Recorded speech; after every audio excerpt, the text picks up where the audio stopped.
kota Makassar yang sedang cerah, sedang ceria juga di hati saya. Dengan tamu jauh dari kota Semarang. Sama-sama alumni ilmu dan teknologi kelautan. Kalau saya di Unhas, beliau di Undip Semarang. Siapa lagi kalau bukan kita, instruktur DAI, berpengalaman di sejumlah pelosok Nusantara. Saudara kita Amiruddin ST MM Pak pariwisata. Weh.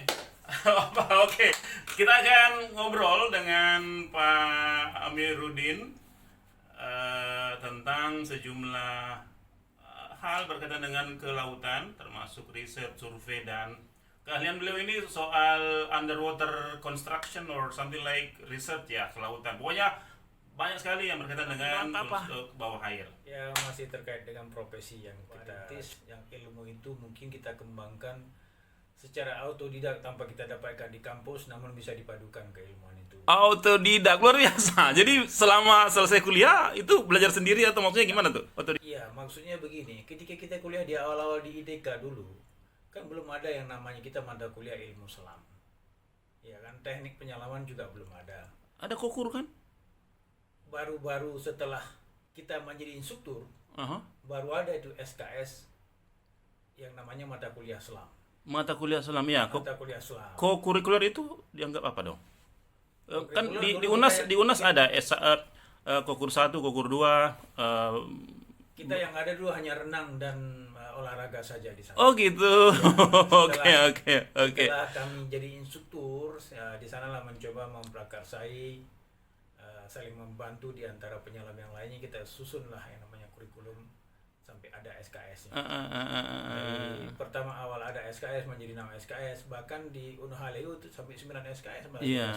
Ada progres dong ya, ada kemajuan gitu ya. Iya, jelas tentu. Karena kita mungkin bisa maklumi juga karena awal kan. Iya. Awal mempelajari kelautan, sehingga kita punya tanggung jawab besar dalam hal mengembangkan. Nah, inilah yang kita aplikasikan sekarang. Yang juga kurang bisa dipahami oleh teman-teman yang lain secara sepenuhnya itu. Dan selalu kita dapatkan berdasarkan pengalaman pekerjaan itu sesuai kebutuhan begitu. Ya, nih teman-teman sekalian, saya terakhir bertemu Amiruddin ini kan di Banten ya waktu itu ya. Tahun berapa itu ya? Iya, ada di Banten. Lupa saya. Kita nyelam teman-teman. Itu penyelaman yang di Banten itu, Kang Amiruddin, saya pikir yang pertama dilakukan di Indonesia, mungkin di Asia itu yang sistem penyelaman seperti itu. Yang kita lakukan penyelaman dengan sampling geologi itu sampai 57 meter ya kedalaman. 50 meter ya. Di tabel penyelaman sendiri kita kan dapat cuma 42 meter. That's too risky ya, sangat berisiko. Ya, tapi saya kira pesannya adalah bahwa ada banyak kebutuhan, ada banyak tuntutan dari pekerjaan yang memang membutuhkan profesi selam itu kan ya. Gitu ya. Iya, tentu. Salah satu yang Banten itu kita lakukan kan di tahun 2014-an kalau nggak salah, itu udah 2017-an lah, lupa saya. 15. 2015 ya. Nah, sedangkan penyelaman sampling itu sudah dilakukan sejak tahun 91, tidak pernah berhasil di pantai selatan itu. Dengan ditemukan tim selam kita inilah sehingga berhasil kita mengambil sampling. Mereka sudah menggunakan alat-alat yang canggih dari Kementerian ESDM. Selama ini gagal terus mereka sampling dengan sistem alat. Dan waktu itu tim ini berhasil ya menyiapkan sampling, ada 2 tim ya. 42 titik. Hanya 3 titik aja kita yang gagal karena kedalamannya itu sampai over. Iya. Dan secara keterwakilan sudah cukup. Iya. Amir, ini kembali ke tujuan ke Makassar. Saya juga tadi lihat bajunya, coba buka bajunya itu ada Bugis tuh. Coba lihat itu. Bugis tuh. Oh iya. Oh, ini Bugis. Tapi Sulsel ini kan bukannya Bugis ya, ada juga Makassarnya, Torajanya, Mandarnya. Bang Amir, ini ke Makassar ada hubungannya dengan penyelaman juga ya? Betul sekali. Ke sini sebenarnya ingin membantu pihak Pelindo di sini ya. Ada sedikit. Mereka punya pekerjaan di bawah air yang sisa dari reruntuhan konkret daripada pelabuhan itu. Ya, oke. Berhasil dievakuasi. Oke, jadi ada challenge ya bagi sangat positif ya. Selama ini juga banyak hal yang kita tidak ketahui sebenarnya. Yang dilakukan dengan digabung ke ilmuwan kelautan itu sangat bagus. Contohnya umpamanya ketika kita ada pelabuhan-pelabuhan industri PLTU itu, mereka semua pada umumnya punya pilar ya, pilar steel. Mereka punya katodiks, itu semua berhubungan dengan marine growth, ya, dengan marine growth. Jadi tumbuhan laut yang menumbuhi di sana. Nah, yang secara keilmuan kita, ilmu kelautan, bagaimana mengcleaning, bagaimana untuk mengatasi itu, apa efek daripada tumbuhan ini, itu bisa kita jelaskan kepada mereka secara baik, gitu kan. Dengan adanya pelabuhan Katolik itu mereka dapat terumbu karang dan seterusnya, di situ kita bisa menjelaskan ke mereka secara keilmuan kita apa sih positif yang mereka dapatkan di situ, apa negatif. Nah, ini secara teknisnya mereka perawatan maintenance butuh ilmu kelautan. Butuh ilmu. Pekerjaan konsultan saya sebenarnya ketika kita bicara keilmuan kelautan ini, begitu kita turun ke laut terkait bidang, tentu kayak yang tadi kita bilang yang dengan Banten tadi kan hubungan yang geologi laut. Iya kan? Itu butuh skill ilmu penyelaman. Bukan hanya skill ilmu penyelaman, dengan kalau nggak ada ilmu kelautan kita salah sampling juga. Ya kan? Lalu oceanografi, ya, permodelan segala macam. Nah, itu mau yang namanya IDCP kita taruh juga dalam 32 meter, 30-40 IDCP, ya. Lalu saat kita taruh di sana, kita ambil data, kita olah data. Nah, kalau bukan ilmu kelautan, bagaimana kita bisa melakukan itu? Itu bicara yang oceanografi. Bicara yang teknik yang lainnya, banyak sekali konstruksi di bawah laut ini yang itu memang butuh skill selam, tetap harus dipadukan dengan keilmuan kelautan juga. Kita mantau arus, jam berapa, pasang jam berapa, dan seterusnya. Nah, itu ilmu kelautan. Bang Amir ingin bilang bahwa untuk pengetahuannya itu combine dengan skill penyelaman begitu ya. Betul. Dan itu komplit ya, bukan overload tapi memang komplit ya. Sainsnya ada, kemudian tekniknya juga ada. Tapi tadi kembali ke misalnya tentang ilmu penyelaman. Di kampus memang perlu diintensifkan ya. Betul. Oke. Hanya ilmu penyelaman ini selama ini kan kita oleh teman-teman ini belum ada konsisten menspesifikasi diri, ya kan? Itu harus ada, harusnya. Bicara ilmu penyelaman untuk SAR, ya SAR. Untuk scientific diving, pengambilan data ekosistem. Seperti yang kita lakukan barusan ini, survei di Padang ini kan, survei gelar kabel bawah laut. Yang kita survei kan ekosistem terumbu karang di sana. Plankton, semua parameter lingkungan untuk terkait ilmu kelautan kita ambil. Nah, kalau bukan orang ilmu kelautan yang lakukan ini, banyak yang nggak bunyinya, banyak salahnya. Yang tidak ngerti karang mungkin dia injak aja, itu batu ya. Mereka sudah takut. Katakan dia orang biologi hebat, biologi laut, tapi dia kalau nggak punya ilmu skill tentang selam, dia tahunya udah takut. Meskipun dia profesor luar, dia udah tahu perintah di sana kan. Ada arus, gelombang, prediksi mengenai pasang surut. Kembali lagi ke satu lagi spesifikasi untuk scientific tadi ya. Survei inspection juga banyak sekali dibutuhkan di bangunan dan konstruksi, sama kayak hal pelabuhan yang saya lakukan ini. Berawal dari inspeksi dulu. Nah, setelah inspeksi apa hasilnya, apa tindakan selanjutnya sampai ke Makassar. Tentu bersama alumni ya, jejaring alumni ilmu kelautan. Saya ini ada bocoran nih ceritanya nih, dikasih. Kan pasti sesama orang ilmu kelautan. Karena kan tidak semuanya kita orang ilmu kelautan mempunyai bidang yang ke sana itu. Ya kan? Mempunyai ke sana, sehingga apabila sebenarnya banyak hal terkait yang S2 saya tadi, pariwisata. Ya kan, pariwisata. Pariwisata, saya bicara pariwisata bahari. Bagaimana untuk menata ruang di 3 pulau di situ menjadi daya tarik wisata bahari yang sangat luar biasa. Nah, itu juga butuh ilmu kelautan. Kita harus bisa membuat zona-zona itu di pulau itu. Jadi ketiga pulau aja kita, ini kan tesis saya nih, di Belitung saya buat, ketiga pulau itu antara satu pulau dan ketiga pulau harus memunculkan daya tarik yang berbeda. Apa itu? Nah, itu harus minta dipetakan. Kalau kita tidak punya keilmuan kelautan, itu nggak bisa dipetakan. Nah, terkait pariwisata, itu kan layanannya tadi, membuat daya tarik dia kan, nah, dan daya jual dan seterusnya. Nah, berhasilnya pariwisata, semakin lama tamu di situ semakin berhasil dia. Tidak membosankan juga bisa bahari. Nah, itu ada semua terkait dengan ilmu kelautan. Kita ingin mempromosikan bahwa alumni ilmu dan teknologi kelautan ini komprehensif ya tentang pengetahuannya, dan juga skill-skillnya itu memang sudah disiapkan mestinya. Betul. Sudah di ini ya. Saya misalnya dapat kokur 1 menyelam, berenang biasa, kemudian kokur 2 itu menyelam.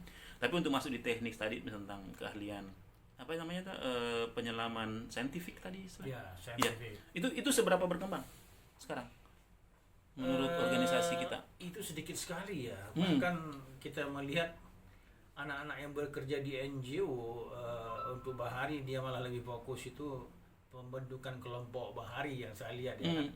Tapi sampai ke arah penelitiannya itu masih kurang. Cuma saya lihat kemarin sudah ada juga sih yang mengamati hiu malas, kan butuh selam. Mengamati pari butuh selam. Mengamati hiu yang lainnya butuh selam. Sampai hiu paus dan seterusnya. Kan? Itu butuh selam. Itu standar-standarnya ada nggak ya? Misalnya tentang mana yang boleh, mana yang tidak boleh. Itu kan juga perlu dipelajari ya, penyelaman itu. Ya, kita sudah ada sebenarnya kriteria-kriteria itu ya. Dan juga ada beberapa buku juga yang dihasilkan oleh kawan-kawan ini. Itulah sesungguhnya secara keilmuan selam kita sekarang sudah samalah dengan luar negeri. Tidak perlu kita harus lagi ke sana gitu kan. Termasuk juga ilmu pengelasan, penyelaman dan seterusnya kita sudah mampu lakukan di Indonesia sebenarnya. Cuma tidak melembaga, tidak mengurusin secara khusus. Nah, bicara selam sendiri itu yang sangat-sangat tidak baik sebenarnya untuk secara struktur kelembagaan di Indonesia. Coba Anda bayangkan. Kementerian Kesehatan bicara selam dengan hiperbariknya. SDM bicara selam dengan pengeboran pantai Terus Pertamina bicara selam dengan konstruksi pantainya. Kan? Olahraga bicara selam, SAR bicara selam. Pariwisata juga. Peneliti bicara selam, pariwisata bicara selam, ya kan? Yang tidak ada selam hanya satu aja yang di sini yang kita belum lakukan dan saya belum lakukan. Dan insya Allah saya punya cita itu gitu. Ice diving. Jadi, ice diving. Jadi saya harus ke kutub utara. Kalau seandainya almarhum masih ada kemarin mungkin saya akan sampai ke sana. Karena beliau sudah sampai ke kutub utara kan. Almarhum Lukman ya. Saya sudah pendekatan Itu sejauh itu ya pikirannya ya untuk penyelaman ini. Kelautan atau apa nih? Maksudnya kelembagaan seperti apa yang? Ya, sebenarnya kita kan sudah ada ikatan Sarjana Kelautan Iskindo ini ya. Kami sendiri kan berada di divisi sertifikasi di sana. Nah, yang kita ingin mengurus sebenarnya arah daripada skill-skill para alumni kelautan ini sebenarnya. Tapi itulah masih perjuangan panjang ya dalam hal mengurusin ini. Masih berkutat di sekitar administrasi di situ. Padahal kita sudah mau terbang jauh sudah dengan kurikulum sudah kita susun, lapangan kerja sudah jelas, dengan kompetensi kita yang ada kan. Karena dalam perhitungan saya kelembagaan selam asing yang masuk ke Indonesia dari hitungan saya itu pernah saya lontarkan kepada Iskindo waktu itu kan kerugian negara dalam 1 tahun 1,5 triliun oleh organisasi Islam yang tidak jelas di Indonesia. Enggak sedikit. Harusnya masuk gitu maksudnya. Gimana? Harusnya Indonesia mengurus selam ini yang benar. Yang ada kan hanya selam posi. Afiliasi gitu ya. Afiliasi harus jelas kan. Nah, jadi tidak sendiri-sendirilah gitu. Sebenarnya bicara selam profesi ini bagus sebenarnya kalau langsung diurus di bawah BNSP sebenarnya. BNSP kan hanya ngurus administrasinya saja, prosedur untuk asesornya dan seterusnya. Itu yang mereka urus. Nah, lembaga selam sendiri di Indonesia kan belum ada, cuma ada persatuan olahraga aja. Nah, hal ini posi kan gitu. Jadi pekerjaan apa saja yang bisa mereka ini? Contoh aja biar teman-teman adik-adiknya kan. Iya. Sebenarnya sih yang paling sangat mendesak kita ini untuk inspection konstruksi underwater, ya kan? Dan ini juga kita melihat konyol yang siap untuk kita latihkan mereka itu kolam yang ada pelatihan untuk mengelola underwater segala macam cuma malah adanya di Solo. Solo Technopark. Dia ada kolam 15 meter dalamnya di sana. Dia buat untuk ngelatih untuk bisa mengelas. Tapi yang pelatih di sana juga dia tidak berorientasi kepada pekerjaan koneksi. Hanya itu karena Technopark. Technopark. Seandainya di bawah Kementerian Depnaker katakan. Itu bisa ada satu tempat pelatihan spesifikasi penyelaman di situ. Ya, saya pikir itu akan membuka peluang yang sangat besar buat kita. Saya kira ada pelatihan juga untuk misalnya pengelasan bawah air itu gimana nanti ya? Itu juga kayaknya BNSP juga itu. BNSP tidak pernah melakukan itu dia. Tidak pernah. Kalaupun ada lembaga yang melakukan itu dia kan hanya melegalkan sertifikasi. Nah, lembaga yang melakukan itu biasanya bersifat individual dan organisasi intern perusahaan. Ya kan? Nah, kalau Solo Technopark ya juga ada melakukan sesekali dia sesuai kebutuhan adanya orang yang datang ke sana gitu. Solo ya. Solo malah Solo Technopark. Kalau di kampus gimana? Kampus-kampus kita? Nah, bicara kampus kita ini kan tragis kalau kita lihat ya kan. Tidak semua kampus itu pun punya kolam renang. Kolam renang aja nggak punya, apalagi kita bicara Iya. kolam pelatihan. Nggak punya kolam Undip renang. nggak punya kolam pelatihan Undip. Serius? Nggak punya. Unhas juga nggak punya kolam kan? Ada kolamnya kita di Tamlandre aja. Ada kolam renang. Ada. Nah, Undip belum punya kolam renang. Iya, ke urusan kelautan ini enggak seperti dulu-dulu lagi atau gimana tuh? Pemerintah. Nah, kalau itu ya. Oh, Undip sendiri iya. kampus kelautan mati sekarang. Serius? Iya, kampus kelautan yang di Telaur kan sudah nggak ada, diganti itu menjadi kampus apa di sana kan bukan kelautan lagi basicnya. Oh, ya waktu alumni seperti Bang Amir supaya bisa menjadi termanfaatkan. Ya, Iya saya kan? pikir begitu. Ya. Jadi kampus dong harusnya memanggil kita gitu ya untuk Iya, kampus kalau mau manggil kita, menanyakan ke kita Iya. itu apa sih pekerjaan yang terkait Iya. dengan kelautan, Iya, iya. yang selama ini ada di lapangan, Iya. yang bagaimana dibutuhkan kan? Iya. Nah, tapi selama ini kan kampus memanggil enggak kayak gitu. Oke, belum pernah dipanggil atau yang, gimana? yang dipanggil itu adalah Iya, oh iya. dia manajer produksi pakan ya, Iya, betul, oh betul, dia betul. orang bisnismen ya, dipanggil juga. Kami kemarin baru-baru mengajar di teknik perkapalan juga begitu. Banyak sekali itu jelas-jelas pekerjaan di bidang teknik perkapalan, tapi tidak ada satupun yang terproduksi di situ menjadi ahli untuk itu, yang dia punya skill selam. Itu realitasnya ya. Iya, bisa inspeksi di bawah dan seterusnya. Itu juga nggak ada Iya, ya. sebagai Kelautan malah yang punya profesi ke situ, malah kita kemarin mensurvei bawah kapal, mengkeliling propeller, kemudi segala macam di bawah. Iya. Menyelamnya di arus dan Iya. segala macam kan, mengecek apa tuh Iya, iya, kapal iya. itu. Bagaimana bukan cara mengkeliling bukan latar itu. belakang itu. Ya, tidak ada, tidak ada. Oke, Tidak ada. oke. Jadi kita yang melakukan itu secara itu di manual kan. Kita menyiapkan skill yang untuk bekerja bawah air segala bidang lah ya. Iya. Nah, segala bidang iya, ya. iya. Segala bidang, terutama yang terkait dengan ilmu kelautan itu banyak sekali. Kalau menyangkut teknik juga sebenarnya ada orang teknik sendiri Iya, yang turun iya. teknik kelautan tadi Iya, kan. iya, iya. Tapi dari teknik kelautan sendiri, dari teknik perkapalan sendiri nggak ada. Kita yang ngambil alih selama ini gitu kan. Nah, orang kelautan, ilmu kelautan sendiri pun terbatas juga yang punya Iya. kemampuan ke sana. Iya, iya. Ya pandangannya yang jelas itu kalau dipaksakan lah, karena kan Iya, iya. yang namanya kapal kan mempunyai draft, ya kan, Hmm. mempunyai draft. Kita tahu yang namanya masuk alur sungai itu kan kedalamannya berapa. Jadi ini kalau menurut kami sungguh nggak efisien lah, artinya dia kapal-kapal besar bongkar di kota besar yang lain dulu baru menuju ke situ kan. Karena kalau lewat alur sungai itu tidak bisa. Karena draftnya itu kan pendek sekali. Iya, Untuk iya. mengangkut bahan bangunan aja ke sana banyak keluhan. Yang ingin sampaikan bahwa ini perlu menjadi atensi kan, Iya. supaya IKN itu bisa betul-betul di jangan sampai seperti yang sekarang ini yang ditangani. Ada kapal masuk tiba-tiba nabrak. Saya pikir itu saja bahwa ilmu selam itu perlu dikembangkan, ya, dikembangkan sesuai dengan kepentingan selam. Ternyata selam itu banyak sekali bidang. Nah, yang selama ini kan orang tidak memfokuskan diri kan. Gitu. Iya, iya. Untuk fotografer selam arkeologi pun itu luar biasa kalau diperdalamkan, ya kan. Scientific dan arkeologi itu banyak sekali. Iya. Nah, spesifik orang yang kita di Indonesia ini kan sedikit yang bertahan untuk konsisten yang spesifik. Iya, Sana. iya. Ya kan? Sunyi, jalan sunyi gitu. Ya, kalau selam besar juga begitu, artinya Iya. kita lihat bagaimana evakuasi kapal, pesawat jatuh di laut segala macam, rebutan karena Iya, iya. Artinya sudah ada prototip sendiri bagaimana cara mengevakuasi dengan proses cepat, tidak perlu lama-lama. Iya. Blocking ilmu kelautan kita sudah ada, kita bisa kita petakan segala macam batimetri, berapa hari berapa kali nyelam segala itu sudah rapi gitu. Bukan kayak mau pesta pora kayak orang buat Pamer-pamer gitu. Oke, gitu oke, kan? sip, sip. Gitu. Baik. Terima kasih banyak Bang Amir. Salam. Ya, sama-sama.